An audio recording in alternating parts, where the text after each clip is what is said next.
મોગલ કરતી અમારા કાળ.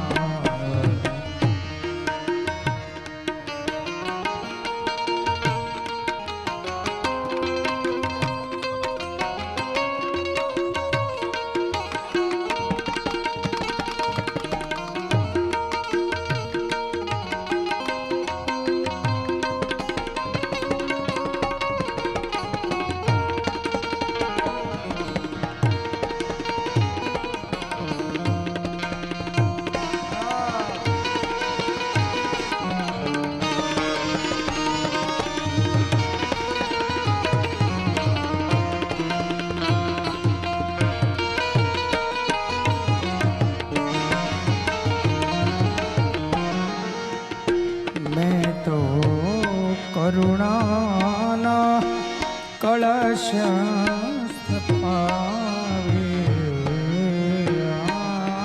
મેં તો કરુણાના કળશ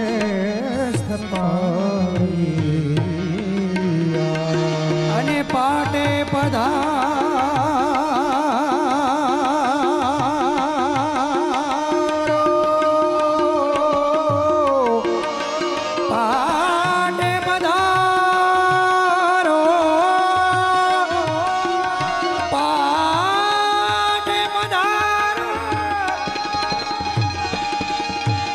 પાટે પધારો નકલંગ દેવીદાસ હે જીદાસ હે જીવન ભલે ને જાગિયા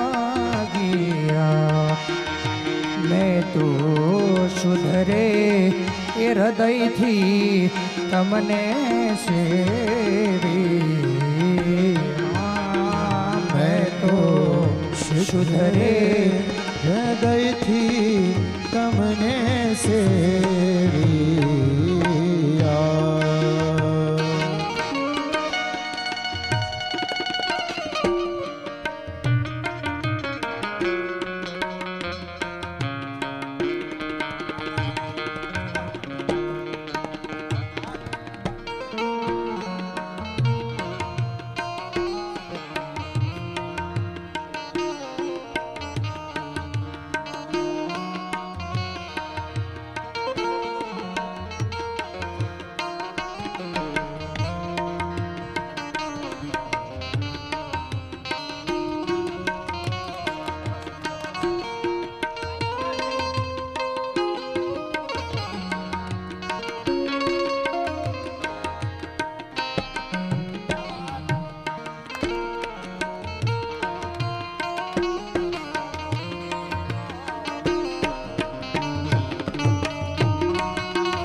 ચંદન સેવતા અવધર થાય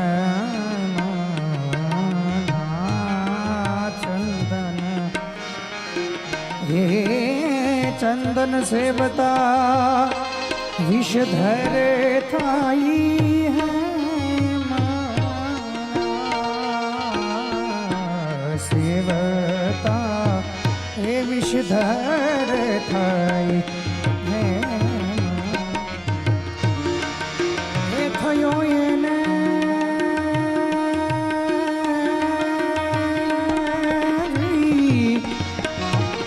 થયો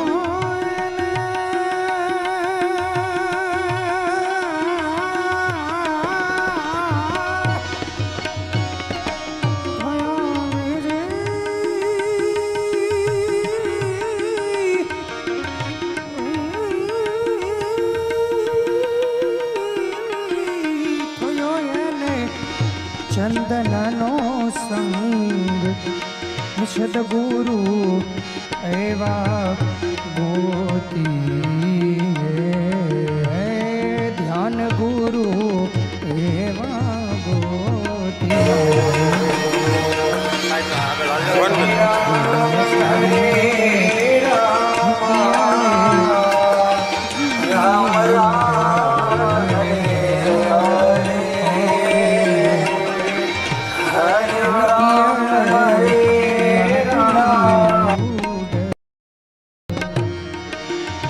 થયો એને ભમરીનો સંગ સદ ગુરુ હે જ જ્ઞાન ગુરુ હે જ ધ્યાન ગુરુ એવા ગોતી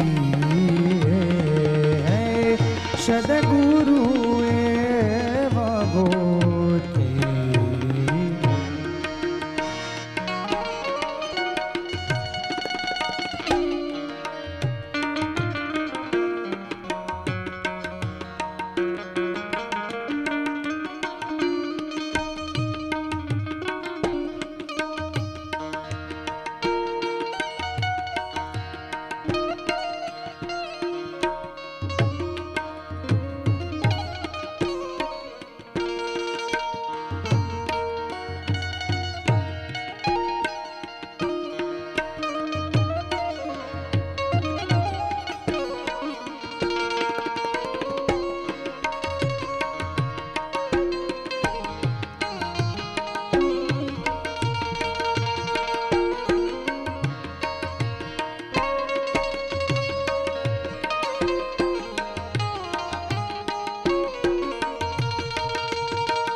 તારું કંકુ કરુને સૂરજ ઉગ્યો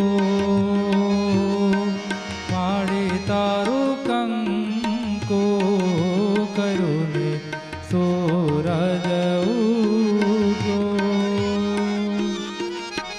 ઓ જગમાતે જાણે પ્રભુતાએ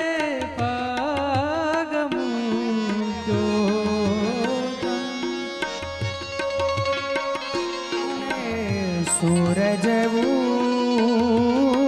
ઉગ્યો માડી તારું કંકુ ખર્યું ને સૂરજ ઉગ્યો સૂરજ ઉગ્યો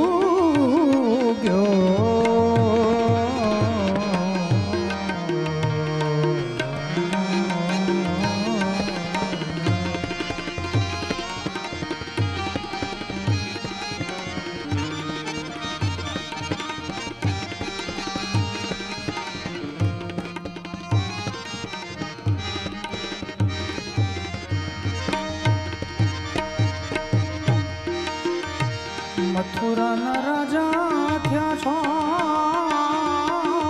ગોવાળોને ભૂલી ગયા છો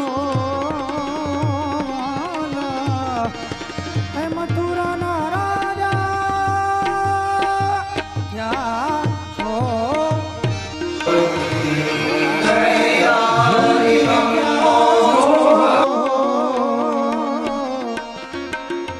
માનકીને મોલે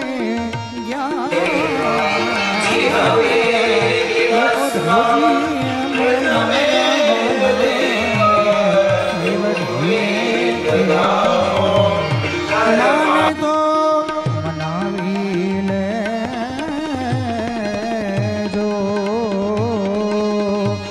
હે ઓધોજી એમાં મારા વાલાને એ બઢીને કેજો એક વાર ગોકુળ આવો આવો માતાજીને મોઢે થાવો એક વાર ગોકુળ આવો માતાજીને મોઢે થાવો ગાયોને સંભાળી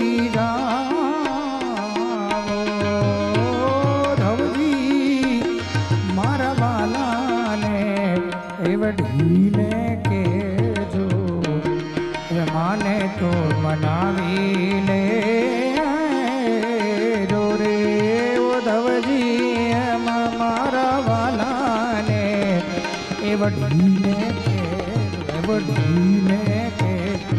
વઢીને કેજો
શ્રી ગણેશાય નમઃ.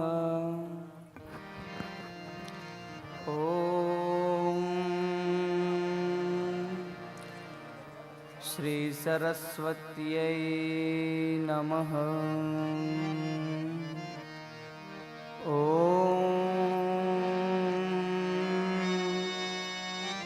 શ્રી ગુરુભ્યો નમઃ. ઓમ નમો ભગવતે વાસુદેવાય નમઃ. વંશી વિભૂષિતકરાન નવનીદાભાત પીતાંબરાદરુણબિંબ બફલાદરોષ્ઠા પૂર્ણેન્દુ સુંદર મુખાદ અરવિંદ નેત્રા કૃષ્ણાત પરમ કિમપિ તત્વમહં ન જાને. યોऽन्तઃપ્રવિશ્ય મમ વાચમિમાં પ્રસુપ્તાં સંજીવયत्यखिलशक्तिधर स्वधाम्ना अन्याश्च हस्तचरणयो श्रवणत्वगादे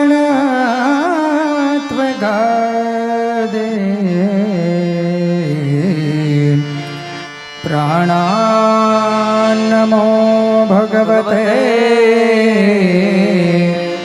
पुरुषाय तुभ्यं.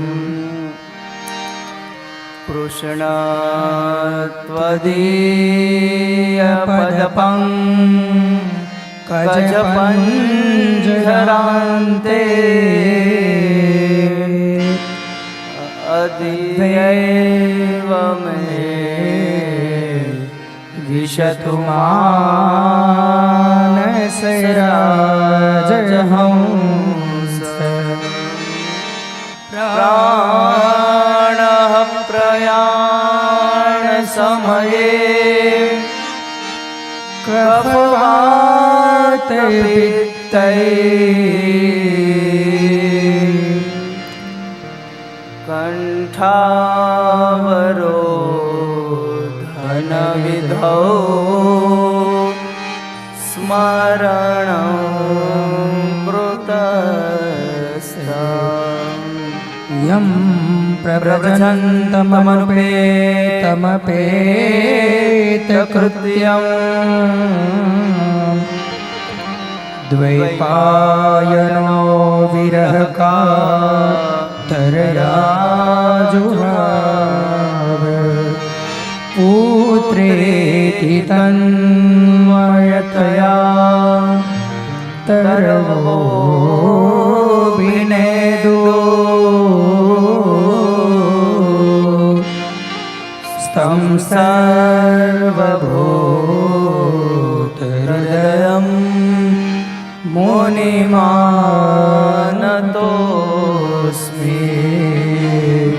स्तं सर्वभूत तदयं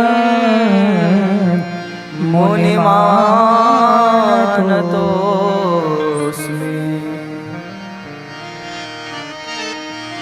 जय जय राधा रमण हरि बोल। जय जय राधा रमण हरि बोल। जय जय राधा रमण हरि बोल। जय जय राधा रमण हरि बोल। जय जय राधा रमण हरि बोल। जय जय राधा रमण हरि बोल। राधा रमण हरि बोल। जय जय राधा रमण हरि बोल। जय जय राधा रमण हरि बोल। जय जय राधा रमण हरि बोल। जय जय राधा रमण हरि बोल। जय जय राधा रमण हरि बोल। राधा रमण हरि बोल। जय जय राधा रमण हरि बोल। जय जय राधा रमण हरि बोल। जय जय राधा रमण हरि बोल। अखियन काजल मृग छोना सो। अखियन काजल मृग छोना सो। नख पे शर जादू टोना सो। नख पे शर जादू सोना सो। दोनों रस के दोनों रस के दोनों रस के भर ले है कपोल। जय जय राधा रमण हरि बोल। जय जय राधा रमण हरि बोल। जय जय राधा रमण हरि बोल। नवनागर किशोर नवल रसिया। नवनागर किशोर नवल रसिया। प्यारो ब्रजे को छेल कान्हा मन बसिया। प्यारो ब्रजे को छेल कान्हा जय सियाराम। बसिया। करे कालिंदी करे कालिंदी। હવે આપણી વચ્ચે સંન્યાસ આશ્રમ બારપટોળીથી ઉર્જામાં અહીંયા પધારી રહ્યા છે, તેમનું હાર્દિક સ્વાગત છે. તાળીઓના ગડગડાટથી માતાજીનું સ્વાગત કરીએ. જય જય રાધા રમણ હરિ બોલ. જય જય રાધા રમણ હરિ બોલ. અંગડાઈ લે મૃદુ મુસ્કાન पे. अंगड़ाई ले मृदु मुस्कान पे. कंजरीली तिरछी चितवन पे. कंजरीली तिरछी चितवन में. सुखदास सुखदास सुखदास बिका है विनमोल. जय जय राधा रमण हरि बोल.